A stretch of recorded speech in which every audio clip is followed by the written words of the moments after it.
हाँ जी, तो फाइनली तुम लोग आ गए हो 8th क्लास में। और सबसे पहले तो कॉन्ग्रेट्स 8th में आने के लिए। 7th क्लास में हम श्योर तुमने बहुत मेहनत की है, तो तुम अब 8th में आए हो। तो देखो 8th क्लास में है क्या। तुम आई थिंक मुझे जानते हो। अगर तुम मुझसे पहले पढ़ चुके हो तुम्हें पता है मैं कौन हूँ। अगर तुम फर्स्ट टाइम पढ़ रहे हो तो मैं बता देता हूँ, मेरा नाम है अमन दीक्षित और मैं ही हूँ तुम्हारा कोर्स इंस्ट्रक्टर। ठीक है, तो मैं ही तुम्हें पढ़ाऊंगा, पूरा का पूरा 8th का सब कुछ मैं ही पढ़ाऊंगा। अब देखो 8th क्लास में है क्या, पहले ये जान लो। सबसे पहले तो 8th class as compare to 7th class थोड़ी सी कम इजी होती है। कम इजी है, इजी, बट 7th के कंपेरिजन में थोड़ी सी कम इजी है। अगर तुमने 7th क्लास मुझसे पढ़ी तो मैं तुम्हें बताया था कि जो 7th क्लास है as compare to 6th class ज्यादा इजी होती है ना। तुम्हें फील भी हुआ होगा। बट 8th क्लास भी इजी है, बट 7th से थोड़ी सी कम इजी है। बिकॉज क्या होगा ना, देखो 8th में हमारे पास कुछ नए नए कंसेप्ट आएंगे जो तुमने अब तक नहीं पढ़े, जो तुमने सुना भी नहीं। तो इसीलिए वो कुछ नई चीजें हैं, इसीलिए तुम्हें नई चीज जानने को मिलेंगी, तो इसलिए थोड़ी सी कम इजी हो जाती है इंटरेस्टिंग बट। ठीक है, अब देखो फर्स्ट चैप्टर हमारे पास 8th क्लास में है, कौन सा, रैशनल नंबर। सीधा स्टार्ट करते हैं। अब देखो रैशनल नंबर क्या होते हैं उसकी बात करते हैं। सबसे पहले तो मैं कुछ नंबर्स हैं पैसे पता है कौन कौन से। एक में पता है नेचुरल नंबर्स, राइट, मैं पता है। अच्छा एक बात मैं बता दूं, अगर तुम फर्स्ट टाइम पढ़ रहे हो तो मेरी हैंड राइटिंग थोड़ी सी कम अच्छी है। ठीक है, खराब नहीं है, देखो साफ साफ लिख रहा हूँ मैं। थोड़ी सी कम अच्छी है, बट तुम मेरी हैंड राइटिंग के यूज टू हो जाओगे। ठीक है, और सेकेंडली मैं हर चीज को बोल बोल के लिखूंगा, ताकि अगर तुम्हें कोई चीज समझ ना आए कि मैंने क्या लिखा है तो तुम सुन लेना, कान अपने एकदम खोल के रखना। ठीक है, तो अब हम पढ़ना शुरू करते हैं। ठीक है, और एक बात और, जब भी मैं पढ़ाऊंगा तुम लोग नोट नहीं करोगे, ये मतलब हर बार बताता हूँ। फर्स्ट टाइम पढ़ रहे हो तो मैं फिर से बता देता हूँ कि जब भी मैं पढ़ाऊंगा तुम्हें चीजें नोट नहीं करनी है। तुम वीडियो देख रहे हो, वीडियो जब मर्जी पॉज कर लेना, नोट कर लेना, बट मेरे साथ में मत नोट करना। ठीक है, पहले जो मैं समझाऊं उसे समझ लो, उसके बाद तुम आराम से नोट करो। ठीक है, अब हम स्टार्ट करते हैं। हमारे पास तीन तरह के नंबर्स, हमारे पास नहीं, तुमने तीन तरह के नंबर्स पहले से पढ़ रखे हैं। कौन कौन से, नेचुरल नंबर। सेकंड तुमने कौन से पढ़ रखे हैं, होल नंबर्स, राइट। और एक तुमने पढ़ रखे हैं इंटीजर्स। ये तीनों नंबर्स, तीनों टाइप के नंबर्स तुम पहले से पढ़ चुके हो। सही कहा मैंने। अब थोड़े से इनके बारे में जान लेते हैं।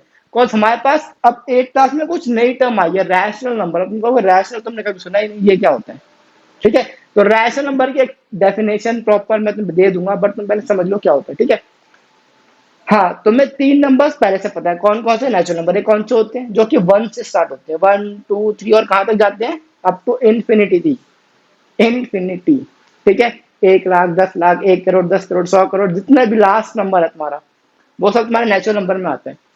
ठीक है, फिर आए होल नंबर। होल नंबर क्या होते हैं, जो कि वन से स्टार्ट होते हैं और जाते कहां तक हैं, इन्फिनिटी तक जाते हैं।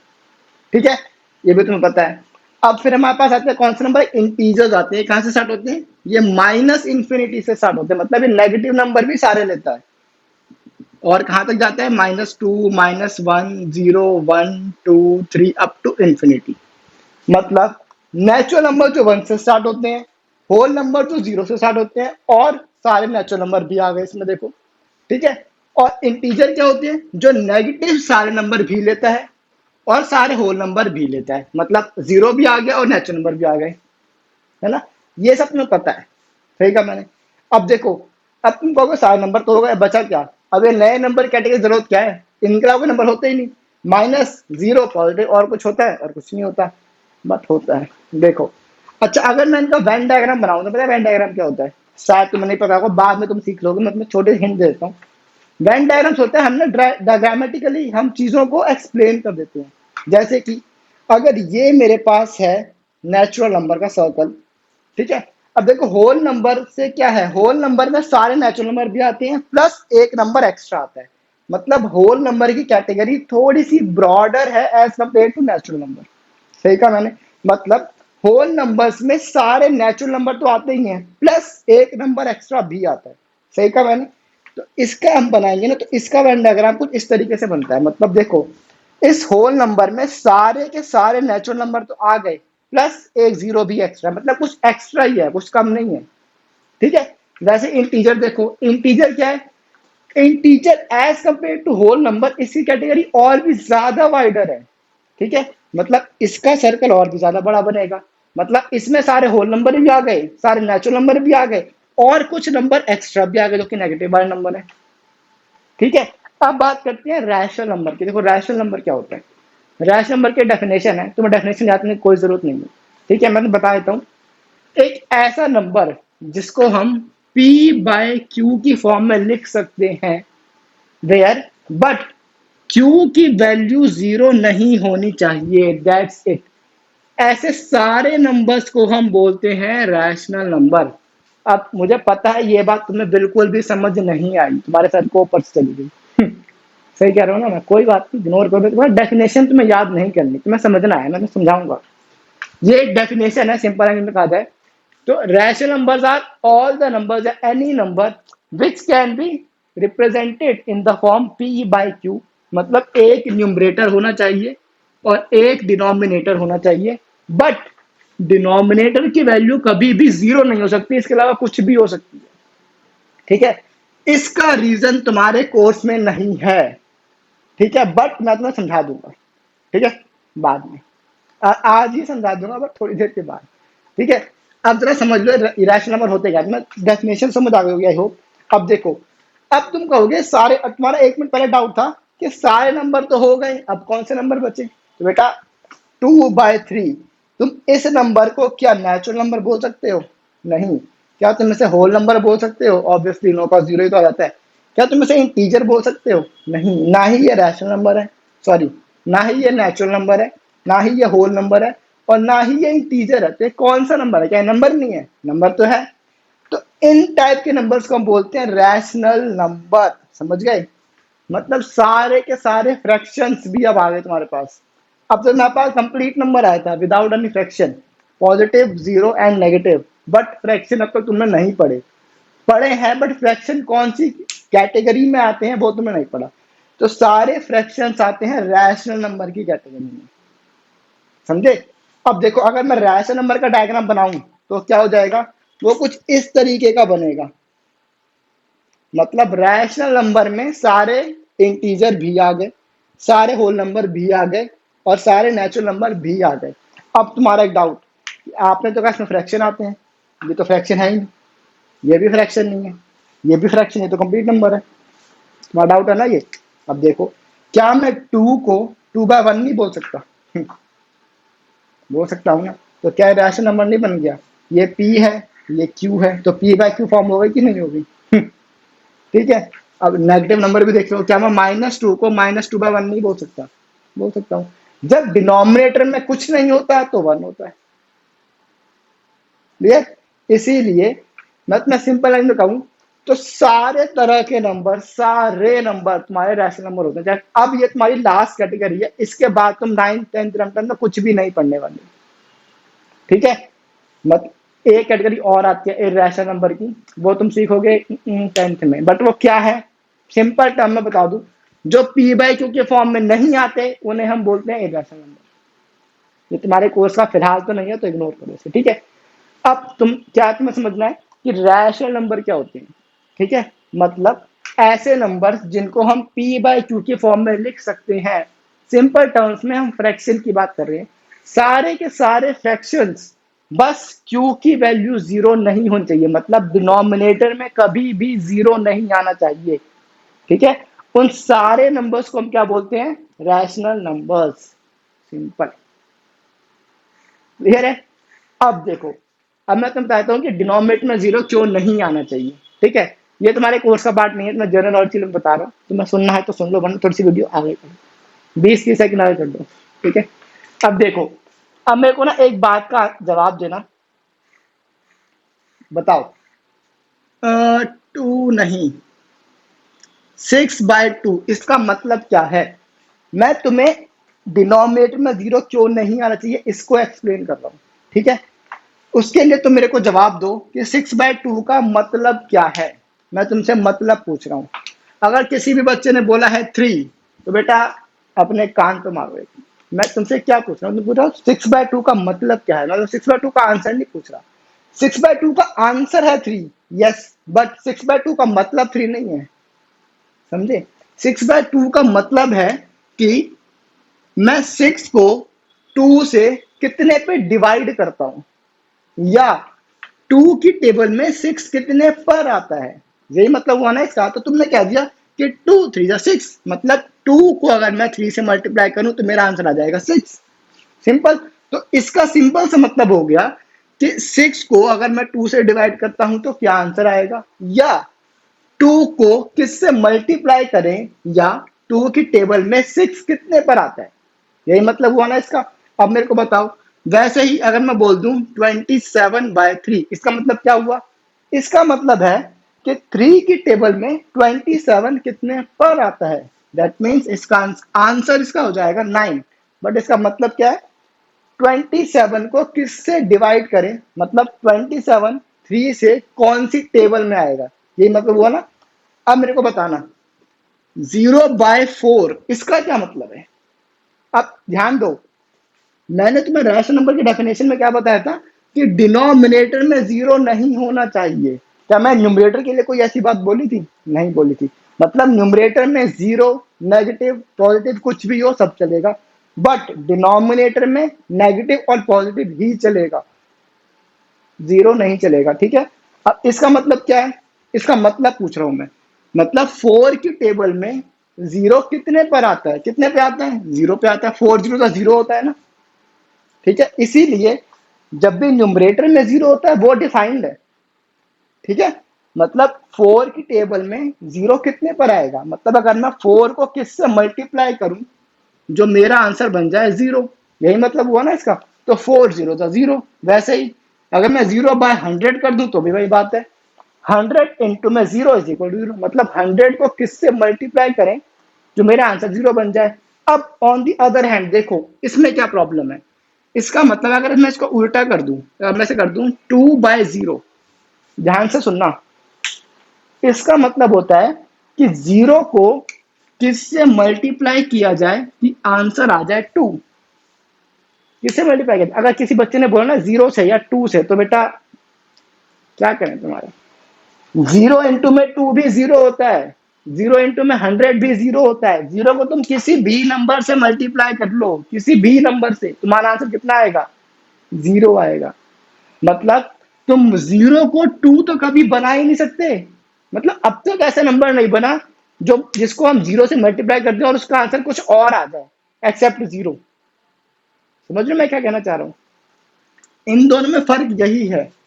इसका मतलब होता है कि 4 को किससे मल्टीप्लाई करें जो आंसर आ जाए 0, या न्यूमरेटर में जो वैल्यू है वो। इसमें भी देख लो 2 को किससे मल्टीप्लाई करें जो आंसर आ जाए ये न्यूमरेटर की वैल्यू, यही होता है ना इसका मतलब। अब यहाँ पे देखो 0 को यहाँ पे लिख देता हूं मैं साफ साफ, 4/0 है, तो 0 को किससे मल्टीप्लाई करें जो आंसर आ जाए ये न्यूमरेटर की वैल्यू। अब हमें पता है कि 0 को मैं किससे मल्टीप्लाई कर लूँ आंसर 0 ही आना है, तो मैं 0 को भी 4 तो बना नहीं सकता, बना सकता हूं, नहीं बना सकता। इसीलिए अब तक डिनोमिनेटर में 0 को हम नॉट डिफाइंड बोलते हैं, मतलब ये वैल्यू अब तक डिफाइन ही नहीं हो पाई है।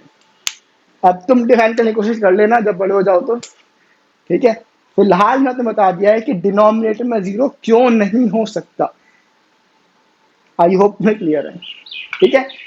अब हम पढ़ेंगे मेन एक्सरसाइज चैप्टर, या देखो बहुत बेकार सा चैप्टर है ये, एग्जामिनेशन पॉइंट ऑफ व्यू से कहा जाए तो इस चैप्टर की ज्यादा वेटेज नहीं है, ठीक है। और देखो 6th में 7th में 8th में 9th में 10th में 11th में इवन 12th में भी कुछ चैप्टर्स, देखो मैं ना किस तरीके से मैथ्स पढ़ाता हूँ, कुछ चैप्टर्स हमारे बहुत ही बोरिंग चैप्टर हैं, बिल्कुल कंप्लीटली बोरिंग चैप्टर हैं। उन चैप्टर्स को पढ़ना मुझे पढ़ाने में मजा आता है, ना तुम्हें पढ़ने में मजा आता है, ठीक है। और ऐसे चैप्टर्स बहुत कम होते हैं, 8th में 1 या 2 चैप्टर्स हैं बस, ऐसे ज्यादा नहीं है। 9th में भी 1 या 2 चैप्टर्स हैं ऐसे, 6 में पढ़ के आ चुके हो। 10th में भी, 10th में शायद 1 ही चैप्टर है ऐसा जो बोरिंग सा है। 9th में आई थिंक 2 चैप्टर है ऐसे जो बोरिंग से है। वैसे ही 8th में भी कुछ 1 चैप्टर बोरिंग से हैं। तो मैं इस चैप्टर को उसी बोरिंग चैप्टर्स की कैटेगरी में डालता हूँ, ठीक है। और बाकी के चैप्टर से बहुत ज्यादा इंटरेस्टिंग मैं पढ़ाऊंगा तो मुझे बहुत मजा आएगा, तुम पढ़ोगे तुम्हें भी बहुत मजा आएगा, ठीक है। बट हम कुछ कर नहीं सकते हैं, हमारे कोर्स में ये बोरिंग चैप्टर है तो हमें पढ़ना ही पड़ेगा, ठीक है। तो जल्दी से बेकार चैप्टर को खत्म करेंगे, फिर हम आगे बढ़ेंगे अच्छे चैप्टर करेंगे जो कि इंटरेस्टिंग चैप्टर है, ठीक है। जब हम तुम्हें लगे कि हम मैथ्स पढ़ रहे हैं, कॉल इंसर्ट कर दूंगा छोरी बेस चैप्टर में, ना छोरी पढ़ने में मजा आता है ना मुझे छोरी पढ़ाने में मजा आता है। ये मेरे कुछ नेगेटिव पॉइंट्स हैं। ठीक है, तो फिलहाल ये बेसिक इंट्रोडक्शन था रैशनल नंबर्स के बारे में। अब हम पढ़ेंगे चीजें एज मतलब जो चैप्टर्स हमारे पास है ना, चैप्टर्स के रिलेट करके अब रैशनल नंबर के बारे में पढ़ना शुरू करेंगे। ठीक है, तो तुम्हें अगर कुछ नोट करना है तो कर लो, मैं तुम्हें फिर से रिवाइज करवा देता हूँ। तुमने अब तक 3 तरह के नंबर्स तुम पढ़ चुके हो, कौन कौन से? नेचुरल नंबर, होल नंबर और इंटीजर, ये सब तुम पढ़ चुके हो पहले क्लासेस में। ठीक है, नेचुरल नंबर क्या होते हैं? जो 1 से स्टार्ट होते हैं और इन्फिनिटी तक जाते हैं। Infinity means positive highest value, तुम ये समझ लो 1 करोड़ 10 करोड़ 100 करोड़, जो तुम समझना चाहो, जो मैक्सिमम वैल्यू तुम समझ सकते हो पॉजिटिव की, वो सब इस इन्फिनिटी में कैटर हो जाता है। ठीक है, अब होल नंबर क्या होते हैं? Same natural number. अब देखो मतलब तो मैं थोड़ा सा ना मैं आई देता हूँ ये होता क्या है। बहुत पहले लोग किसी ने 1 2 3 4 नंबर को ऐसा होता है, देखो मैं तुम्हें ना एक छोटा सा इंट्रो देता हूँ, वैसे ना ये समझाने वाली बात है, देख लो। ऐसा होता है जब शुरू शुरू में बहुत पहले जब नंबर्स किसी को पता भी नहीं थे कि नंबर भी कुछ होते हैं, तो लोगों ने क्या किया, नेचुरल नंबर मेरे ख्याल से 9 तक आते हैं, बट तुम समझ लो इन्फिनिटी तक भी तुम कह सकते हो, कोई दिक्कत वाली बात नहीं। स्टार्टिंग में ना रोमन्स ने कुछ रोमन नंबर्स लेके आए थे, अब वो लिखने मेरे को नहीं आते कैसे लिखे जाते हैं। ठीक है, वो क्या करते थे, हर एक नंबर को अपने ही एक टर्म में लिख देते थे। ठीक है, फिर उसके बाद आए जो वो होते हैं ना, क्या बोलते हैं उन्हें, टैली मार्क्स में रोमन नंबर्स लिखते हैं ना, Roman numerals, I think Roman numerals. जैसे हम फर्स्ट को ऐसे लिखते हैं आई, सेकंड को आई आई लिखते हैं, थर्ड को आई आई आई, फोर्थ को आई वी हो जाता है, फिफ्थ को हम वी बोलते हैं, 10 को हम एक्स बोलते हैं, 100 को हम सी बोलते हैं। याद है ना तुम्हें? तो ये रोमन नंबर्स आए थे कुछ पहले। तो लोगों को ना ये नंबर्स को, ये लेटर्स याद करने में ना बहुत ही प्रॉब्लम होती थी। अब 500 को आई थिंक डी बोलते हैं, मैं श्योर नहीं हूँ। 1000 को शायद ई बोलते हैं, मेरे को नहीं पता। ऐसे कुछ ना डिजिट्स उन्होंने बना दी कि हर उस नंबर के लिए वो डिजिट होती है। उसके बाद कोई और मैथमेटिशियन आया कोई, उसने फिर कहा कि ना देखो ये कुछ ऐसे नंबर्स हैं, हम इनके बेसिस पे हम दुनिया का कोई भी नंबर लिख सकते हैं, दुनिया का कोई भी नंबर हम लिख सकते हैं। तो फिर हम इनको बोलेंगे नेचुरल नंबर। ठीक है, मतलब ये नंबर के, इन नंबर्स के थ्रू हम कोई भी नंबर लिख लेंगे, हमें कोई एक्स्ट्रा नंबर याद करने की जरूरत नहीं है। जैसा मैं इसमें हर लेटर याद करना पड़ता था, 500 का लेटर कुछ अलग है, 1000 का लेटर अलग है, 100 का लेटर अलग है, आई थिंक 50 को एल बोलते हैं, आई एम नॉट श्योर। इसी इसी प्रॉब्लम को फेस करते हुए कुछ ये नंबर्स बनाए गए। ठीक है, अब इसके बाद एक बहुत महान मैथमेटिशियन हुए हमारे इंडिया के ही, आर्यभट्टा। उन्होंने एक नया नंबर इन्वेंट किया, इसको हम बोलते हैं जीरो। उन्होंने कहा जीरो भी एक नंबर है। ठीक है, तो अब क्या करा गया, तो इन नंबर्स को तो उन्होंने डाल दिया नेचुरल नंबर की कैटेगरी में। ठीक है, बट जब जीरो नंबर आया तो उन्होंने कहा नेचुरल नंबर कैटेगरी के हटा दें, नहीं। तो उन्होंने क्या करा, इन्हीं नंबर में एक नई कैटेगरी से बोल दिया होल नंबर। अब होल नंबर में उस जीरो को भी इंक्लूड कर दिया गया। ठीक है, इस तरीके से। अब इंटीजर का क्या कंसेप्ट है मेरे को नहीं पता, हिस्ट्री मेरे को पता नहीं है, तो वैसे ही इंटीजर्स का भी कुछ रहा होगा। तो जब नेगेटिव नंबर्स आए तो उन्होंने फिर उसकी एक अलग कैटेगरी बना दी इंटीजर्स की, -2 -1, उसको बोल के जितने भी नेगेटिव नंबर्स हैं वो सब तुम उस इंटीजर कैटेगरी में डाल दो। ठीक है, फिर जब फ्रैक्शंस आए तो उन्होंने बोला कि ठीक है फ्रैक्शन को रैशनल नंबर कैटेगरी में डाल देते हैं। ठीक है, तो इस तरीके से ये नंबर्स को डिफाइन किया जाता है। ठीक है, तो अब तुम्हें क्या क्या पता था पहले से, अब जरा प्रेजेंट में जाते हैं। नेचुरल नंबर तुम्हें पता है, होल नंबर तुम्हें पता है, इंटीजर्स भी तुम्हें पता है। अब तुमने सीखा रैशनल नंबर। रैशनल नंबर की सिंपल डेफिनेशन होती है क्या, any number that can be represented in the form p by q means numerator and denominator. Fraction की बात होती है। बस एक चीज का ध्यान रखना है कि q या डिनोमिनेटर की वैल्यू कभी भी जीरो नहीं हो सकती। एंड आई श्योर तुम्हें पता चल गया है कि q की वैल्यू जीरो क्यों नहीं हो सकती। ठीक है, तो सारे उन नंबर्स को जो p बाय q के फॉर्म में हम लिख सकते हैं, उन नंबर्स को हम बोलते हैं रैशनल नंबर। ये देखो रैशनल नंबर, रैशनल नंबर, ये भी रैशनल नंबर है। 0/100 भी एक रैशनल नंबर होता है, 2 भी एक रैशनल नंबर है, 1 भी एक रैशनल नंबर है, -2 भी एक रैशनल नंबर है। ठीक है, अब ये था तुम्हारा बेसिक इंट्रोडक्शन।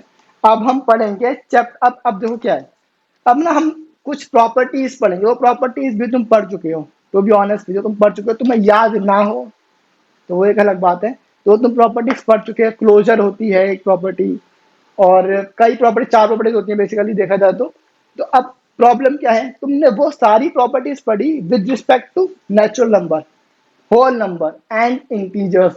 अब तुम वो सारी प्रॉपर्टीज पढ़ोगे with respect to rational numbers, बस ये चीज नहीं आएगी। ठीक है, तो बस अब तुम्हें अगर कुछ नोट करना है तो कर लो। अब तुम नोट करो, अब मैं अपना पूरा टाइम दे रहा हूँ, आराम से नोट करो, वीडियो को पॉज कर लो और नोट करो। मैं इसे इरेज करता हूँ, फिर हम बढ़ते हैं आगे। ठीक है, शुरू हो जाओ, तुम्हें कुछ नोट करना है तो अब शुरू हो जाओ। हाँ जी, तो अब आगे बढ़े। अब हम पढ़ेंगे इनकी प्रॉपर्टीज के बारे में। ठीक है, प्रॉपर्टीज मतलब क्या बताएं, 4 तरह की होती हैं। पहली प्रॉपर्टी क्या है, यहां से लिखते हैं क्लोजर। ये टर्म तुम्हें याद करनी है। ठीक है, देखो ऐसा है, तुम्हारे पास ना क्वेश्चंस किस तरीके से हैं मैं तुम्हें बता देता हूँ, मैं थोड़ा साफ साफ लिख देता हूँ इसे। मेरी हैंडराइटिंग वैसे कम अच्छे से बता दिया इसलिए मैं हर चीज बोल दूंगा। Closure, CLOSURE।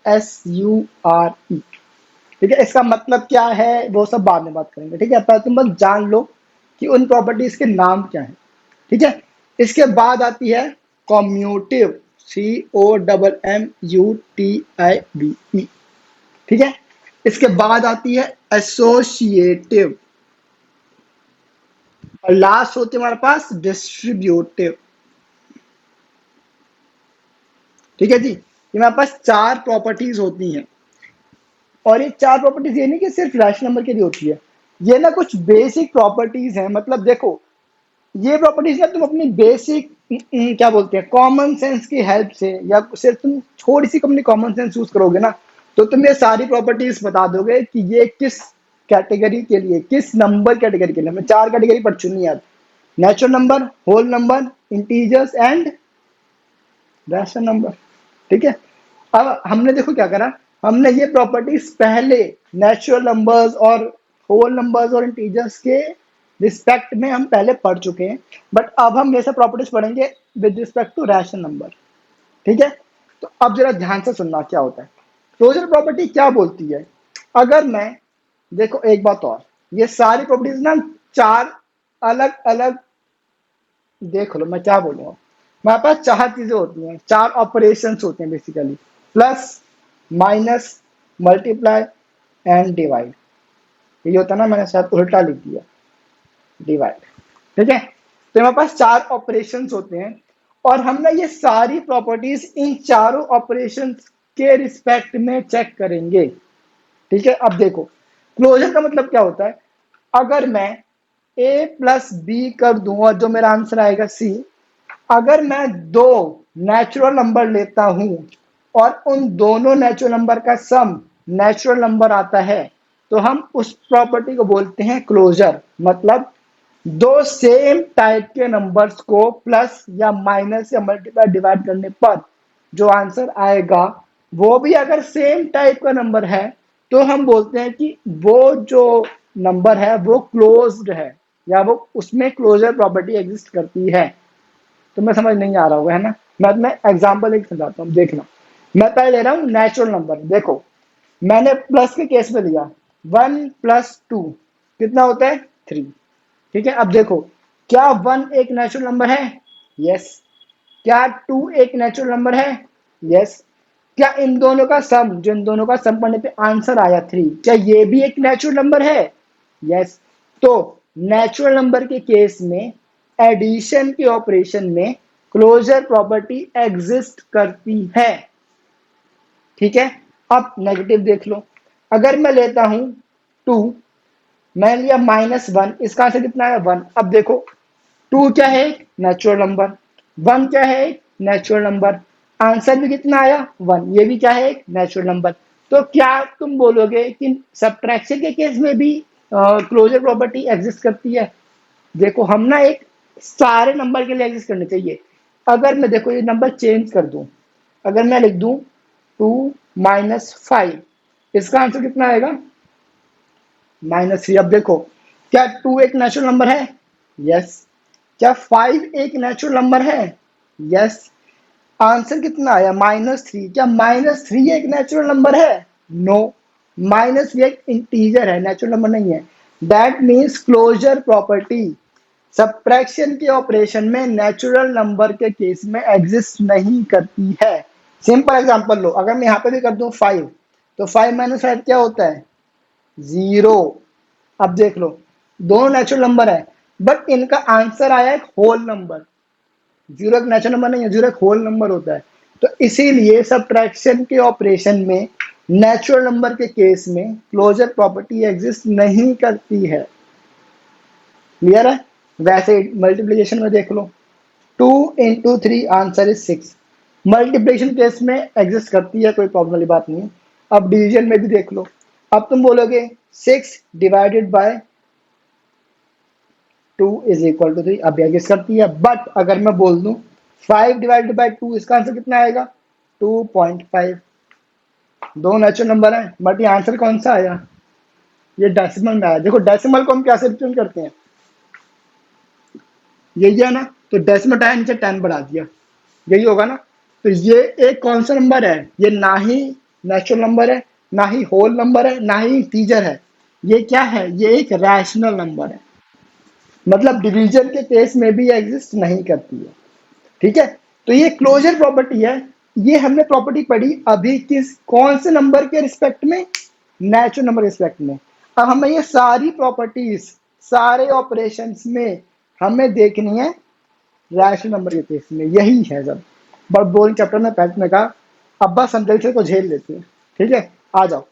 अब देखो क्या होता है, आओ नेगेटिव सॉरी पहले प्लस में देखते हैं।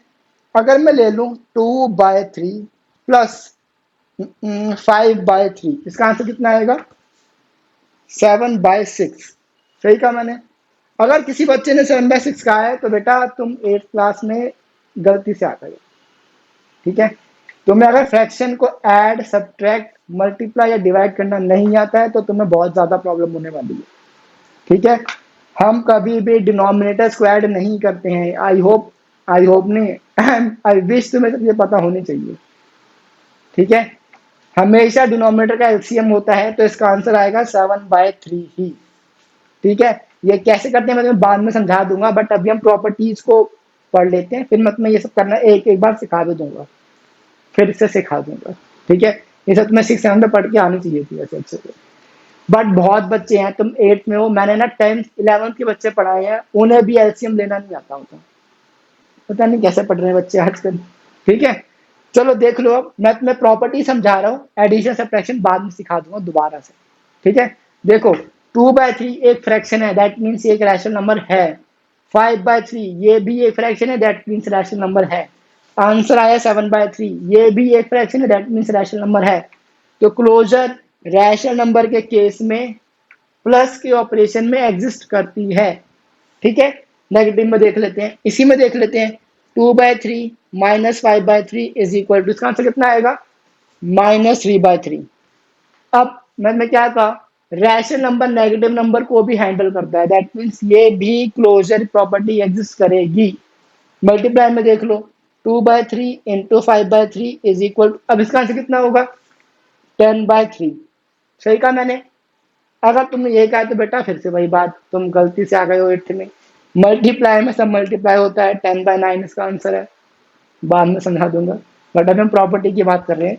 तो rational number rational number rational number, that means closure property multiplication के ऑपरेशन में भी एग्जिस्ट करती है। अब बात करते हैं डिवीजन में, आ जाओ।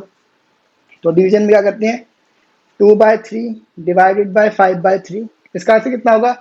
अगर तुम्हें डिवाइड करना नहीं आता है तो सुन लो, हम क्या करते हैं, डिवाइड का साइन हटाते हैं और लगाते हैं मल्टीप्लाई का साइन, और इसको कर देते हैं रेसिप्रोकल, मतलब 2/3 इंटू 3/5, तो 3 से 3 कैंसिल, आंसर आया 2/5।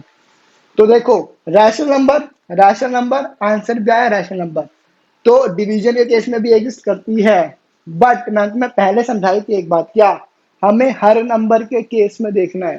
ठीक है, अगर मैं इसे बोल दूं 5/3 की जगह पर अगर मैं लिख दूं 0, इसका मतलब क्या है? 2/3 डिवाइडेड बाय 0। मैं तुम्हें क्या कहा, रैशनल नंबर वो नंबर होते हैं जिसमें जो कि p/q फॉर्म में होते हैं, बट एक एक्सेप्शन बताई थी, क्या कि डिनोमिनेटर में कभी भी 0 नहीं आना चाहिए। बट अगर मैं उस नंबर को 0 से डिवाइड कर दूं, अच्छा देखो 0 एक रैशनल नंबर है, हाँ 0 एक रैशनल नंबर है, बट अगर मैं डिवीजन में 0 ले जाऊं, मतलब डिनोमिनेटर में 0 ले जाऊं, तब जो हमारा आंसर आता है वो रैशनल नंबर नहीं होता है, वो नॉट डिफाइंड होता है। याद है मैंने ऊपर समझाया था। तो डिवीजन के केस में, क्लोजर में, सॉरी, डिवीजन के ऑपरेशन में, रैशनल नंबर के केस में क्लोजर प्रॉपर्टी एग्जिस्ट नहीं करती है। क्लियर है?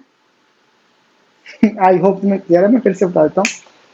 प्लस के केस में एग्जिस्ट करती है, नेगेटिव के केस में भी एग्जिस्ट करती है, सब्ट्रैक्शन के केस में, मल्टीप्लिकेशन के केस में भी एग्जिस्ट करती है, बट डिवीजन में एग्जिस्ट नहीं करती है। क्यों?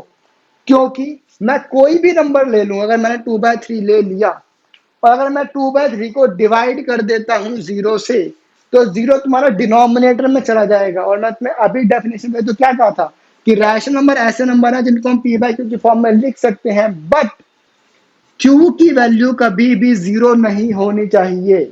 बताया था ना। अगर मैं इसको 0 से डिवाइड कर दूं तो डिनोमिनेटर में 0 चला गया ना, बट 0 डिनोमिनेटर में आना नहीं चाहिए। दैट मीन्स रैशनल नंबर में नहीं है। ठीक है? इसीलिए डिवीजन के ऑपरेशन में रैशनल नंबर के केस में क्लोजर प्रॉपर्टी एग्जिस्ट नहीं करती है। क्लियर है? अब हम बात करते हैं कम्यूटेटिव प्रॉपर्टी की। ठीक है? उससे पहले अगर तुम्हें ये सब कुछ नोट करना है तो नोट कर लो, मैं इसे इरेज करने वाला हूँ। कम्यूटेटिव प्रॉपर्टी हम पढ़ेंगे 1 मिनट के बाद, 1 मिनट अभी ही पढ़ेंगे। तुम पहले नोट कर लो, मैं इसे इरेज कर लूँ, फिर हम आगे बढ़ते हैं। ठीक है? शुरू हो जाओ। हाँ जी, तो आप बढ़े आगे। देखो मैंने पहले मार्क कर दिया है कि पॉजिटिव में क्लोज प्रॉपर्टी एग्जिस्ट करती है, नेगेटिव में भी करती है, मल्टीप्लिकेशन में भी करती है, बट डिवीजन में नहीं करती, तो क्रॉस मार दिया। ठीक है? एग्जांपल्स आई एम श्योर तुमने नोट कर लिए जो मैंने पहले करवाया एक दिन पहले। ठीक है? अब हम बात करते हैं कम्यूटेटिव प्रॉपर्टी की। ठीक है? वैसे ही पहले नेचुरल नंबर के केस में समझेंगे, फिर हम उसको रिलेट करेंगे रैशनल नंबर से। ठीक है? अब आ जाओ। सबसे पहले तो वही बात कि हम नेचुरल नंबर कैसे देखते हैं। सर प्रॉपर्टी कहती क्या है? कम्यूटेटिव प्रॉपर्टी कहना क्या चाहती है? कम्यूटेटिव प्रॉपर्टी सिंपल सी बात बोलती है कि अगर मैं a प्लस बी किसी भी दो नंबर्स में एक ऑपरेशन करता हूँ, प्लस करता हूँ या माइनस करता हूँ, कुछ भी करता हूँ, और अगर मैं उनको उल्टा कर दूं, मतलब अगर मैं b प्लस ए कर दूं, अगर ये दोनों चीजें सेम है, मतलब a प्लस बी की वैल्यू और b प्लस ए की वैल्यू, अगर दोनों चीजें सेम है, दैट मीन्स वो ऑपरेशन कम्यूटेटिव है, अदरवाइज नहीं है। सिंपल। अब चेक कर लेते हैं। पहले भाई नेचुरल नंबर से चेक करते हैं, फिर हम उसको रैशनल नंबर में लेके देंगे। ठीक है? आ जाओ। मैं पहले नेचुरल नंबर कौन से लूँ? मैंने पहले 1 और 2 लिया था ना, अब मैं 3 और 4 ले लेता हूँ। देखो 3 प्लस 4, और यहाँ पे मैंने करा 4 प्लस 3। 3 प्लस 4 क्या होता है? 7। 4 प्लस 3 क्या होता है? 7। दैट मीन्स नेचुरल नंबर के केस में, एडिशन के ऑपरेशन में कम्यूटेटिव प्रॉपर्टी एग्जिस्ट करती है। क्लियर है? ये तो बड़ा आसान सा था, है ना? अब सब्ट्रैक्शन में देख लेते हैं। अगर मैं कर दूं 3 माइनस 4 और यहाँ पे मैं कर दूं 4 माइनस 3, तो क्या आंसर सेम आता है? ये आएगा मेरे पास -1, ये तुम्हारे पास आएगा 1, तो सेम तो नहीं है। दैट मीन्स सब्ट्रैक्शन के ऑपरेशन में, नेचुरल नंबर के केस में कम्यूटेटिव प्रॉपर्टी एग्जिस्ट नहीं करती है। ओके? मल्टीप्लिकेशन में देख लेते हैं। 3 इंटू 4, 4 इंटू 3, 12, 12, तो ये भी एग्जिस्ट करती है। डिवीजन में नहीं करती है। 3/4, 4/3 क्या एक ही बात है? ऑब्वियसली नो, तो नहीं करती है। अब ये हमने देखा नेचुरल नंबर के केस में। अब हमें एक चीज देखनी है रैशनल नंबर के केस में। सेम चीज है, कोई फर्क नहीं पड़ता। तुम देख लो 3 और 4 क्या रैशनल नंबर नहीं है? ऑब्वियसली है, बट मैं तुम्हें लेके दिखा देता हूँ। 2/3 प्लस 4/3, इसका आंसर कितना आएगा? 6/3। वही बात यहाँ पे है, 4/3 प्लस 2/3 6/3 आएगा। तो कम्यूटेटिव की प्रॉपर्टी रैशनल नंबर के केस में एडिशन के ऑपरेशन में एग्जिस्ट करती है, बट सब्ट्रैक्शन में एग्जिस्ट नहीं करेगी। 2/3 माइनस 4/3 और 4/3 माइनस 2/3, इसका आंसर क्या है? उसका आंसर होगा -2/3, इसका होगा 2/3, तो ऑब्वियसली नहीं करेगी एग्जिस्ट। मल्टीप्लाई केस में एग्जिस्ट कर जाएगी, डिवीजन के केस में एग्जिस्ट नहीं करेगी। अब मैं बार बार नहीं समझा रहा, एक ही चीज है, तो मैं डिवीजन मल्टीप्लिकेशन में सिखा दूंगा, डोंट वरी। पहले सारी प्रॉपर्टी समझा दूं, फिर मैं तुम्हें मल्टीप्लाई प्लस माइनस सब कुछ करना एक बार फिर से सिखा दूंगा। ठीक है? आई होप मुझे क्लियर हो गई है। अब हम बढ़ते हैं एसोसिएटिव में। तुम इसे पहले नोट कर लो, अगर तुम्हें एग्जांपल्स नोट करने हैं तो कर लो। मैं तुम्हें पर्सनली सजेस्ट करता हूँ कि एग्जांपल्स नोट कर लो। कॉस प्लस माइनस तो तुम ये सॉरी टिक मार्क और ये क्रॉस का साइन तो तुम, मैं तुम्हें यही बता दूँ, यहाँ बुक में देख सकते हो। बट जब तुम समझोगे ना, रिवाइज करोगे, तो समझ में आता है। हम एग्जाम्पल्स देखते हैं। ठीक है, तो एग्जाम्पल जरूर नोट कर लेना। ठीक है, अब तुम जल्दी से इसको भी नोट कर लो, फिर हम बढ़ते हैं आगे एसोसिएटिव प्रॉपर्टी की तरफ। ठीक है, हो जाओ शुरू। हाँ जी, तो आई होप तुमने कम्युनिटी प्रॉपर्टी समझ ली और एग्जाम्पल नोट कर लिए। अब हम बात कर रहे हैं एसोसिएटिव प्रॉपर्टी की। ठीक है, तो ये प्रॉपर्टी क्या बोलती है पहले वो जानते हैं। इस प्रॉपर्टी में 3 डिजिट्स होती हैं, 3 नंबर्स होते हैं। वो क्या बोलती हैं, इसमें हम बेसिकली ग्रुप्स बनाते हैं। देखो, अगर मैंने लिया ए, बी और सी, ठीक है, इसमें मैंने कोई ऑपरेशन कर दिया, इन तीनों में सेम ऑपरेशन का ध्यान रखना। तो ए प्लस बी प्लस सी अगर मैंने कर दिया, तो एसोसिएटिव प्रॉपर्टी बोलती है कि अगर मैं पहले ए प्लस बी कर लूं, उसके बाद मैं प्लस सी करूं, या पहले मैं ए कर लूं, पहले मैं बी प्लस सी कर लूं, उसके बाद मैं ए करूं। मतलब पहले मैंने फर्स्ट डिजिट को सॉल्व कर लिया, फिर मैंने थर्ड को सॉल्व करा। इसमें मैंने कहा पहले मैंने सेकंड और थर्ड डिजिट को सॉल्व करा, फिर मैंने फर्स्ट को सॉल्व करा, मतलब मैंने ऑर्डर चेंज कर दिया। तो अगर मेरा आंसर सेम आता है, दैट मीन्स प्रॉपर्टी एसोसिएटिव है। अगर नहीं सेम आता तो वो प्रॉपर्टी एसोसिएटिव नहीं है। ठीक है, अब देख लेते हैं भाई, पहले नेचुरल नंबर केस में देखेंगे, फिर बाकी धीरे धीरे आगे बढ़ेंगे। ठीक है, तो आ जाओ। मैंने इसमें मैं पहले 3 4 लिया था ना, अब मैं 1 2 3 ले लेता हूँ, या 2 3 4 ले लिया मैंने। चलो, 2 + 3 + 4। ठीक है, यहाँ मैंने लिया 2 + 3 + 4, नंबर सेम रहेंगे, बस ऑपरेशन के ऑर्डर चेंज हो जाएंगे। पहले मैंने कर दिया इन दोनों को ऐड, फिर मैंने करा इसको ऐड। यहाँ पे मैंने पहले इन दोनों को ऐड करा, फिर मैंने इसको ऐड करा, तो क्या हो जाएगा 2 + 3 5 + 4, यहाँ पे 2 + 7, आंसर कितना आया 9 9। मतलब left hand side right hand side के इक्वल है ना, दैट मीन्स रैशनल नंबर नहीं, नेचुरल नंबर के केस में एडिशन के ऑपरेशन में एसोसिएटिव प्रॉपर्टी एग्जिस्ट करती है। ठीक है जी, अब हम इसको देख रहे हैं सब्ट्रैक्शन के ऑपरेशन में। आ जाओ, तो 2 - 3 - 4, और यहाँ पे भी 2 - 3 - 4। ठीक है, अब देखो, पहले मैंने 2 - 3 करा, फिर मैंने -4 किया। यहाँ पे मैंने पहले क्या करा, 3 - 4 करा, फिर मैं उसको 2 में से माइनस करूंगा। इसका आंसर क्या आएगा, -1 - 4। ठीक है, और इसमें क्या हो जाएगा, 2 - 3 - 4 कितना होता है, -1, ये हो जाएगा -1। ठीक है, अब तुम्हें ये तो माइनस करना आता है ना, अब मैं ये नहीं सिखाऊंगा। ठीक है, तो 2 - 3 इज -1, -4 जो था वो हमने लिख दिया। वैसे यहाँ पे 2 माइनस जो था वो लिख दिया, और 3 - 4 का -1 लिख दिया। ठीक है, ये हो जाएगा -5, और ये हो जाएगा 2 + 1, माइनस माइनस प्लस हो जाता है, तो -5 + 1, ये तो ऑब्वियसली नहीं है, ये इक्वल लग रहा है तुम्हें। दैट मीन्स सब्ट्रैक्शन के केस में, सॉरी सब्ट्रैक्शन के ऑपरेशन में, नेचुरल नंबर के केस में एसोसिएटिव प्रॉपर्टी एग्जिस्ट नहीं करती है। ठीक है जी, सेम कंसेप्ट हमारा मल्टीप्लिकेशन में है, सेम डिवीजन में है। मैं तुम्हें दिखा देता हूँ, एक बात दिखाई देता हूँ। तो 2 × 3 × 4 कर दो, और 2 3 × 4 कर लो, आंसर मेरे पास सेम ही आएगा। तो मल्टीप्लिकेशन केस में एग्जिस्ट करती है और डिवीजन में नहीं करेगी। तो 2 / 3 कर लेना पहले, फिर उसको डिवाइड कर देना 4 से, फिर कर लेना तुम 2 3 / 4 कर लेना। मैं तुम्हें दिखा देता हूँ, 2 / 3 क्या होता है, 1.5 समथिंग होता है, नहीं 0.666 जाएगा ये, और ये तुम्हारा जाएगा, ये 4 और 2 कट जाएगा। तो ये देखो, नहीं मल्टीप्लाई कर रहा हूँ मैं, तुम सॉल्व कर लेना। ठीक है, नहीं होती मैं बता रहा हूँ, इसका आंसर है नो। सेम केस है, जो कम्यूटिव में होता है वही एसोसिएटिव में होता है। ठीक है, तो अब तुम इसको रैशनल नंबर केस से भी चेक कर सकते हो। आंसर मान भैया ना है, तो 1/2 प्लस 2/2, फिर 3/2 प्लस कर देना, उसके बाद 1/2 को अलग लिखना, फिर 2/2 प्लस 3/2 कर देना, आंसर पास सेम आएगा। मतलब सिंपल लैंग्वेज में कहा जाए तो जो कम्यूटिव का केस होता है, सेम केस मेरे पास एसोसिएटिव का होता है। ठीक है, मतलब रैशनल नंबर के केस में एडिशन के ऑपरेशन में एसोसिएटिव प्रॉपर्टी एग्जिस्ट करती है, नेगेटिव में नहीं करती है, मल्टीप्लिकेशन में करती है, डिवीजन में नहीं करती। ठीक है, ये कुछ खास है नहीं। ठीक है, अब बात करते हैं डिस्ट्रीब्यूटिव की, कर ले, चलो नोट कर लो, एक से बच्चे खिचपिच में करना नहीं चाहता, एग्जाम्पल में नोट करने हैं तो कर लो, मैं तो सिंपल एग्जाम्पल बता रहा हूँ। कम्यूटिव एसोसिएटिव का सेम कंसेप्ट सेम नहीं होता है, आंसर हमारा सेम आता है। एडिशन में दोनों करती हैं एग्जिस्ट, सब्ट्रैक्शन में नहीं करती हैं, मल्टीप्लिकेशन में करती हैं, डिवीजन में नहीं करती हैं। ठीक है, अब तुम जल्दी से इसको भी नोट कर लो, मैं सीरियस करूँ, फिर हम आगे बढ़ते हैं जल्दी। ठीक है, बहुत देर हो जाएगी वरना। शुरू हो जाओ। हाँ जी, तो आई होप तुम्हें एसोसिएटिव प्रॉपर्टी भी समझ आ गई है, मैंने मार्क कर दिया है एडिशन में, इसको मैं यहाँ से अलग से हाईलाइट कर देता हूँ। ठीक है, ये हमारे ऑपरेशंस होते हैं, ये देखो ऑपरेशंस मैंने लिख दिया, स्पेलिंग में आती है ऑपरेशंस की, ये हमारी प्रॉपर्टीज होती हैं। अब देखो हमारे पास बची है डिस्ट्रीब्यूटिव प्रॉपर्टी। डिस्ट्रीब्यूटिव प्रॉपर्टी ना कुछ अलग तरीके से हैंडल करते हैं, तो इसको हम यहाँ से हटाते हैं। ये ना एक सॉल्व करने का तरीका है क्वेश्चन को। ठीक है, तो बेस के हमारे पास यही प्रॉपर्टीज है तीन। डिस्ट्रीब्यूटिव भी एक प्रॉपर्टी होती है, बट वो सॉल्व करने की प्रॉपर्टी है बेस कर देखा जाए तो। ठीक है, तो तुम इसको नोट कर लो। अब हम बात करते हैं डिस्ट्रीब्यूटिव प्रॉपर्टी की। देखो डिस्ट्रीब्यूटिव प्रॉपर्टी क्या है, हम ना मल्टीप्लीकेशन और एडिशन के केसेस में देखते हैं। तो डिस्ट्रीब्यूटिव प्रॉपर्टी में क्या आता है, यहाँ पे मैं लिख देता हूँ। इसमें क्या होता है, देखो हमारे पास अगर नंबर है a इंटू में b प्लस सी, ठीक है, ये हमेशा इस तरीके से ही होता है।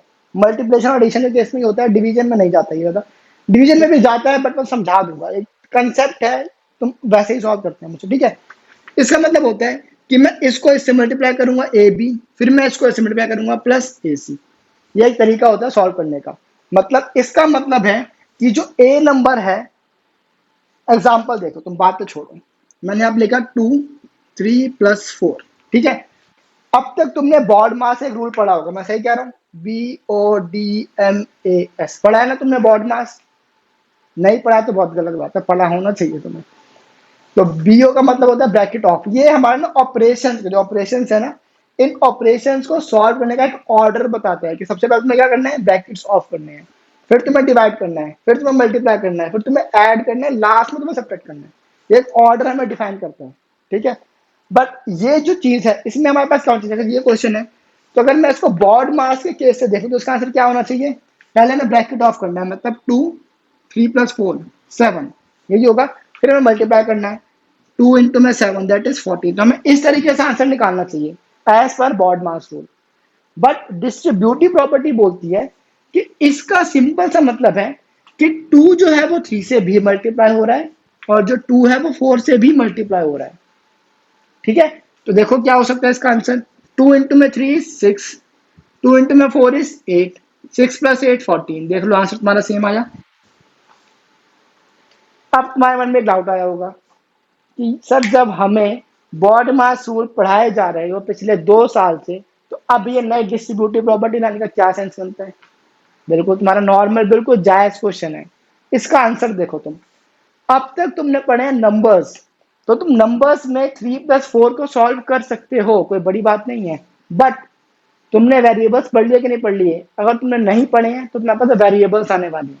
वेरिएबल्स क्या होते हैं, X Y A B C G, ये सब वेरिएबल्स हैं, पता है ना तुम्हें? अभी तुमने 3 + 4 7 करके तुमने 2 इंटू 7 14 कर दिया बहुत इजीली। बट अगर तुम्हारे पास कभी क्वेश्चन आ गया a इंटू में x प्लस वाई या 2 इंटू में x प्लस वाई, तो तुम क्या करोगे, क्वेश्चन यहीं छोड़ दोगे कि x प्लस वाई तो सॉल्व हो नहीं सकता, हमने क्वेश्चन छोड़ दिया, तो बेटा नंबर कट जाएंगे। इसीलिए हम इस केस में प्रॉपर्टी लाए हैं, कौन सी, डिस्ट्रीब्यूटिव प्रॉपर्टी।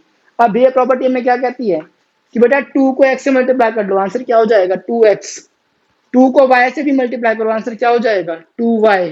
तो अब ये तुम्हारा लास्ट आंसर बनता है, समझे? इसीलिए हमारे पास डिस्ट्रीब्यूटिव प्रॉपर्टी आई है, जो कि एडिशन और मल्टीप्लिकेशन केस में काम करती है। ये प्रॉपर्टी डिवीजन के केस में भी चलती है, सब्ट्रैक्शन के केस में भी चलती है, बट फिलहाल तुम्हारे पास सिर्फ दो ही है, एडिशन और मल्टीप्लिकेशन।